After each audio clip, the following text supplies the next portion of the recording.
Hello, boys and girls. I'm going to be sharing with you another story, a biographical story about Abraham Lincoln, who was primarily probably considered to be the main important figure during this time of the Civil War.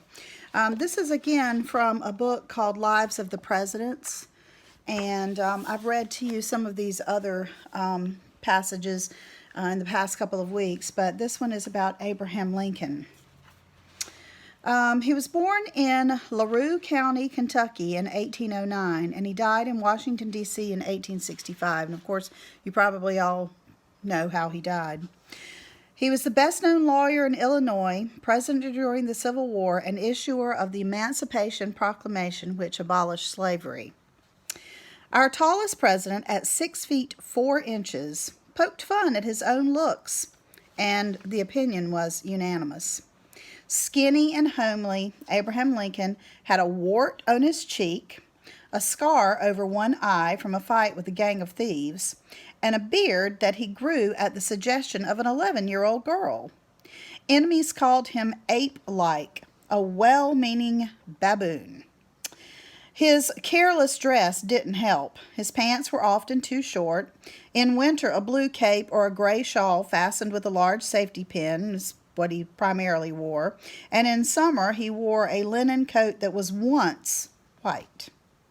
He was very private and undemonstrative. That means he didn't show his emotions very much. Lincoln was still genuinely interested in people and their problems. He would sit rubbing his chin, a good listener, compassionate and tolerant. He would also often sit alone, staring out the window for hours. Melancholy moods gave him insomnia and many nightmares. Insomnia is when you have trouble sleeping. Lincoln estimated that he had 1 year altogether of formal education, but he was always passionate about learning. His idea of a best friend was someone who gave you a book you hadn't read yet. In a famous episode, he once walked 6 miles into the woods to borrow what he had heard was a great grammar book. A few years into his administration as president, a new kind of book began appearing, collections of Lincoln's witticisms, retold by people who had heard him speak. Witticisms are like funny little sayings.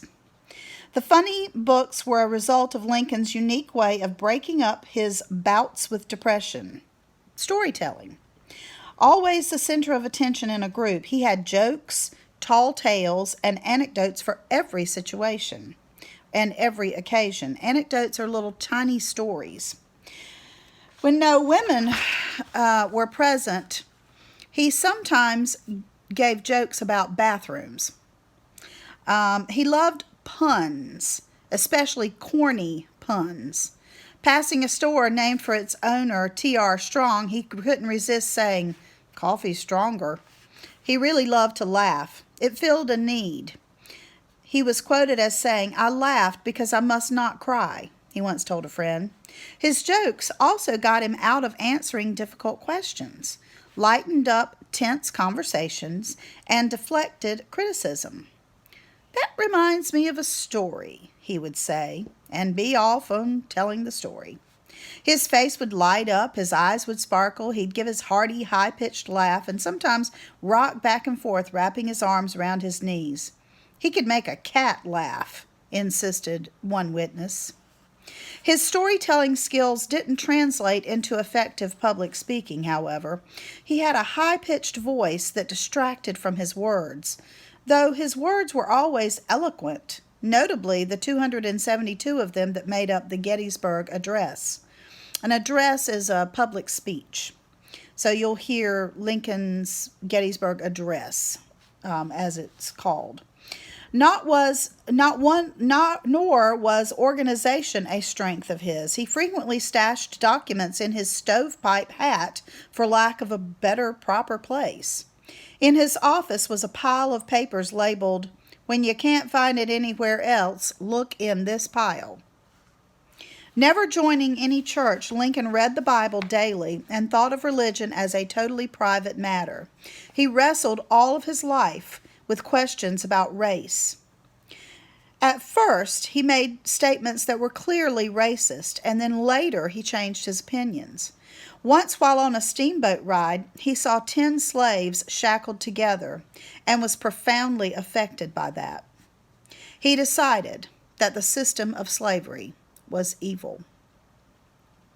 Whenever I hear anyone arguing for slavery, I feel a strong impulse to see it tried on him personally. He despised war, but he came to see that the Civil War was the only means of keeping his country together. Hatred of slavery was something that he found in Mary Todd. He met her at a party and told her he wanted, in the worst way, to have a dance with her. They shared much else, a love of politics and good writing. They were not always compatible, though. She cared more than he did about what people thought and was embarrassed when people found that Lincoln was in his favorite position, stretched out on the floor with a piece of cornbread in his hand and a book. He was moody and liked to sit quietly before the fire at night. She was sociable and loved to talk. Lincoln's inattentiveness drove Mary absolutely crazy. Once she even struck him on the nose with a piece of firewood to get him to look at her. Lincoln, ever tolerant, didn't take her temper seriously. Well educated and a driving force behind the Emancipation Proclamation, which made slavery illegal, Mary was viciously criticized by the press, no matter what she did. She was a target of abuse about the way she looked, her taste in clothes, and her spending habits. Her good works were almost totally ignored. Mary and Lincoln remained devoted to each other, and they tried to protect each other from distressing news. She called him Mr. Lincoln, and he addressed her as Little Woman. And then after their children were born, he addressed her as Mother.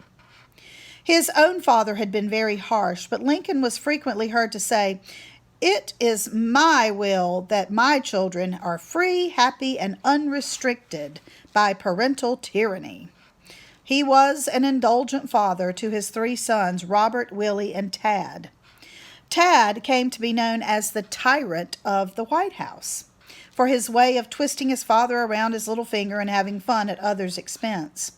Lincoln sometimes helped out with the child care, which was so unusual for that time that the neighbors labeled him as being henpecked.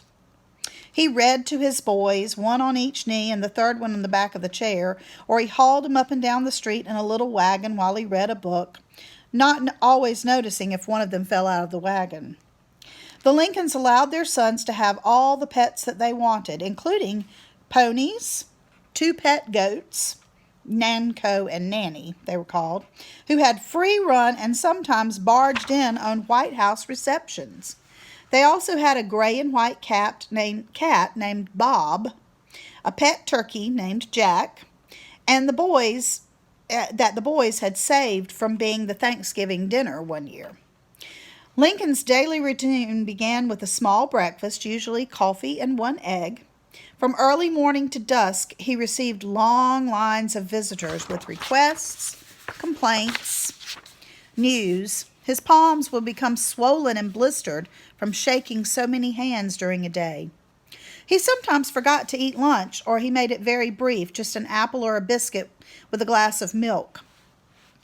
He most often only drank water. Sometimes he went for an afternoon horseback ride or a carriage ride with Mary. After dinner, he ate whatever was put in front of him, though he was partial to oysters and fricasseed chicken. He usually went back to his office for several more hours after eating. Sometimes he wrapped his gray shawl around his shoulders and walked over to the War Department without an escort or a guard to follow the progress of the increasingly bloody Civil War. Getting back home by midnight to the White House, he would discuss the day with Mary. Besides swapping jokes, Lincoln relaxed by playing chess, and he rarely missed an opportunity to see a play. Slipping into theaters unannounced and sitting in a specially provided rocking chair. After Willie became the only child ever to die in the White House from typhoid fever, His parents were distraught.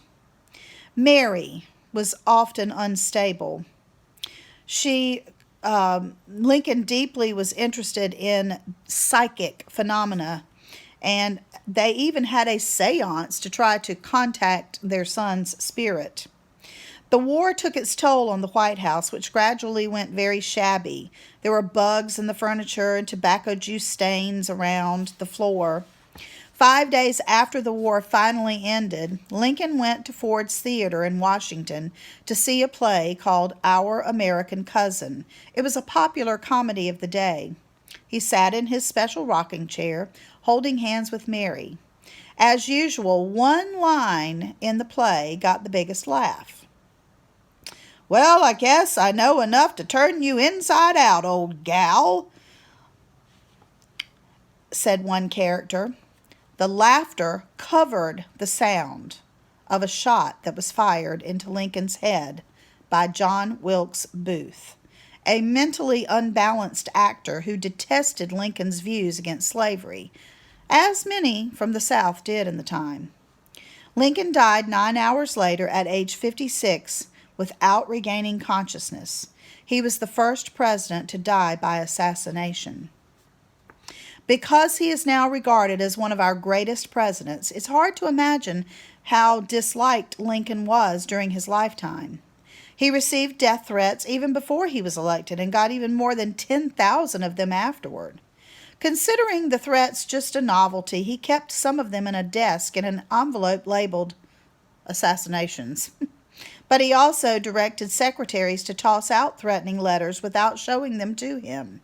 He believed that a president should not be shielded from people and took very few safety precautions. "I cannot bring myself to believe that any human being lives who would do me any harm," he said. Unfortunately, that was not true. And at the end of the war, even though he did so much good for America, he was assassinated. That concludes this reading section. The next reading section, I'm going to be reading a story to you called Escape to Freedom. So I hope you learned a few things about Lincoln that you may not have known.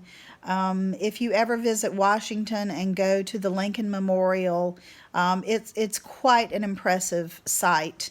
I think you can go online and there is a website for the Lincoln Memorial and you can read more about him. Bye.